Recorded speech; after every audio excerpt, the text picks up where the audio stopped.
எடுத்துக்காட்டு 8.11 இடைநிலை அளவை காண்க. உயரம் சென்டிமீட்டர். சென்டிமீட்டர். மாணவர்களின் எண்ணிக்கையா? Yes miss. 160 சென்டிமீட்டர்ல 12 மாணவர்களின் எண்ணிக்கை. ஓகே, 12 பேர். 150 150 8 8 152 152 4 4 161 161 4 4 156 3 154 3 155 7. இடைநிலை அளவுன்னு சொன்ன உடனே டைம் பண்ணும். இடைநிலை அளவுன்னு சொன்ன உடனே ஃபர்ஸ்ட் கொடுக்கப்பட்ட தரவுகளை நம்ம எந்த வரிசையில எழுதணும்? கொடுத்துருக்குது ஜோடியா கொடுக்குறாங்க. 160 சென்டிமீட்டர்ல 12 பசங்க இருக்கிறாங்க, 150 சென்டிமீட்டர்ல 8 பிள்ளைங்க இருக்கிறாங்க, 152 சென்டிமீட்டர்ல 4 பிள்ளைங்க இருக்காங்கன்னு சொல்லிட்டு அந்த ஆர்டர்ல கொடுத்துருக்காங்க. அப்ப கொடுக்கப்பட்டது நம்ம எந்த வரிசையில எழுத போறோம்? எழுதிக்கலாமா?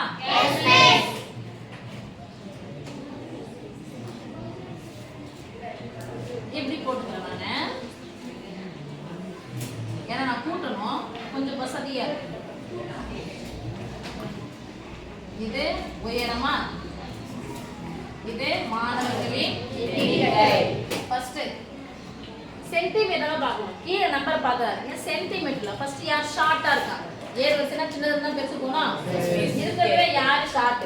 150 சென்டிமீட்டர்ல எத்தனை பேர் இருக்காங்க பாருங்க. அடுத்து 152 பேர். 2 சென்டிமீட்டர்ல 4 பேர். அப்புறம் 154ல 3 பேர். அப்புறம் 155ல 7 பேர். ஏன் 155 157 போனீங்க? அடுத்து 156ல 3 பேர். அடுத்து 160ல 12 பேர். அடுத்து 4 பேர். இப்போ நமக்கு என்ன தெரியணும்? மாணவர்களின் எண்ணிக்கை. மாணவர்களின் எண்ணிக்கை என்னன்னு தான கண்டுபிடிக்க முடியும் நம்ம? மாணவர்களின் எண்ணிக்கை போடலாம். சிக்மா n போட்டாலும் சரி, சிக்மா n போட்டுட்டா என்னன்னா எண்ணிக்கை, சிக்மா என்னன்னா எல்லாத்தையும் எண்ணிக்கை எடுத்துக்குது, அந்த எண்ணிக்கையோட எண்ணிக்கை கூடுதல். ஓகே, 7 3 10 8 2 12 ஒரு 4 16 16 ஒரு 4 20 20 30 38 41. மொத்தம் எத்தனை பிள்ளைங்க இருக்காங்க? 41 பேர்ல இடைநிலை அளவு சராசரி வேற, இடைநிலை அளவு வேற. சரியா?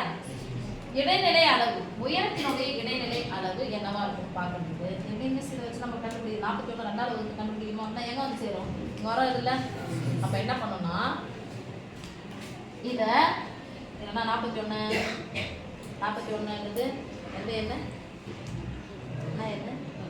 பகை என்ன? சரி, பகை என்ன தான். ஒற்றை என்ன? ஒற்றை என்ன பாதியா பிரிக்கணும். ஒற்றை என்ன பாதியா பிரிச்சு எவ்வளவு வரும்? சரி, ஒற்றை எண்ணு கூட 1 கூட்டணும். 41 1 கூட்டினா 42 42 21. அப்போ 21 கூடுதல் வரைக்கும் எங்க வருதுன்னு பார்க்கணும். அதுக்கு தான் என்ன பண்ணணும்னா குவிவு நிகழ்வெண் அப்படின்னு ஒண்ணு போகும். குவிவு நிகழ்வெண். குவிவு நிகழ்வெண்ணா என்ன மீன்ஸ் அப்படின்னா இருக்கிறத ஃபர்ஸ்ட் இருக்கிறது அப்படியே போடு, கூட்டி கூட்டி போட்டே போகணும், தொடர்ந்து கூட்டினே போகும். நீங்க என்ன போடுறோம்?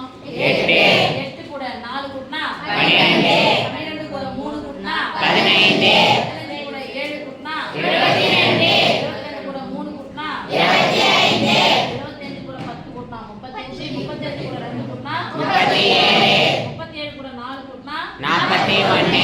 டோட்டல் வந்துச்சா பாருங்க. இப்போ இடைநிலை அளவு போலாமா? உறுப்புகளின் எண்ணிக்கை, அதாவது மொத்த மாணவர்கள் எண்ணிக்கை 41. மொத்த என்ன வந்தா சொல்லிக்கிறோம்? 1 கூட்டி பாதி. அப்போ 1 கூட்டிட்டோம், பாதி ஆக்குனா எவ்வளவு சாமி வரும்? 42 பை 2 என்ன சொல்ல போறோம்? 21வது உறுப்பு. 21 எங்க போய் பார்க்கணும்? எங்க பார்க்கணும்? குவிவு நிகழ்வெண்ல போய் பார்க்கணும். 21 இருக்குதானா இல்ல 21 பக்கத்துல இருக்கிற நம்பர் எது 22 22 அவ்வளவுதான் இதுதான் அப்போ இடைநிலை அளவு 155 சென்டிமீட்டர் ஓகேவா Yes, miss. ஈக்குவல் டு 21வது உறுப்பு அதுக்கு நேரா போய் பார்க்கணும் எத்தனை சாமி 155 சென்டிமீட்டர் பக்கத்துல எது இருக்கோ அதுக்கு நேரா வச்சுப்பாங்க ஓகே Yes, miss.